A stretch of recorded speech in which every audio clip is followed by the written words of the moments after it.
আসসালামু আলাইকুম, welcome back to my channel. আশা করছি আল্লাহর অশেষ রহমতে আপনারা সবাই ভালো আছেন। আমি এবং আমার ফ্যামিলির সবাই আলহামদুলিল্লাহ ভালো আছি। তো এখানে দেখতে পাচ্ছেন যে আমি কিছু বড়া ভেজে নিচ্ছি। আসলে এই বড়াগুলো কিসের বড়া? বড়া হচ্ছে তালের বড়া। এই তালের বড়াগুলো আমার বড় মেয়ে খেতে অনেকটা পছন্দ করে, তাই আমি মাঝে মাঝেই বানিয়ে দিই। তালের রস বানিয়ে আমি ফ্রিজে রেখে দিয়েছি অনেকগুলো। আফিফার বাবা নিয়ে আসছিল। আর এখানে দেখতে পাচ্ছেন যে আমি তালের বড়াগুলো উল্টে পাল্টে ভেজে নিচ্ছি। তালের বড়াগুলো এত সুন্দর ক্রিস্পি হয়েছিল, মানে খুবই সুন্দর, তেমনি কালারটাও সুন্দর আসছিল।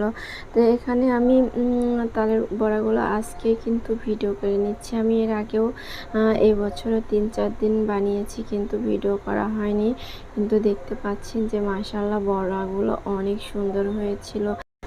আমি কিন্তু এই তালের রসের মধ্যে কিছুটা চাউলের গুঁড়া এবং কিছুটা প্যাকেটের কেনা আটা মিশিয়ে আমি এই বড়াগুলো ভেজে নিই। এই জন্য অনেকটা সুন্দর হয় এবং কালারটাও অনেকটা সুন্দর আসে মাশাআল্লাহ। তো আমার এসব কাজগুলো করতে কিন্তু ভালোই লাগে। আমার মেয়েরা তেমন একটা খায় না, কিন্তু আফিফা ইদানিং মানে কিছুটা খাওয়া ধরছে 2-4টা করে। তো ওইটাই আমার কাছে অনেক বেশি, কারণ ও তো সেরকম কোনো কিছুই খায় না। এই জন্য আমি ওর জন্য বানিয়ে দিই, যখন যা বলে সেটাই করে দিই, কিন্তু ও খুব খায়, মানে খাই খুব সামান্য।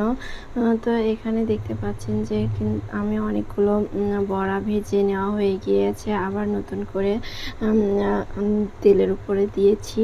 তো এখানে দেখেন কতটা সুন্দর হয়েছে এবং ক্রিস্পি হয়েছে। আমার এই বড়াগুলো যদি আপনাদের কাছে ভালো লেগে থাকে তো অবশ্যই আমার চ্যানেলটি সাবস্ক্রাইব করে পাশে থাকবেন। আর যারা অলরেডি সাবস্ক্রাইব করে দিয়েছেন তাদেরকে অসংখ্য ধন্যবাদ।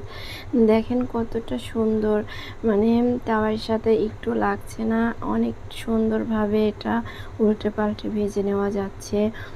দেখতেও মাশাআল্লাহ অনেক সুন্দর হয়েছে।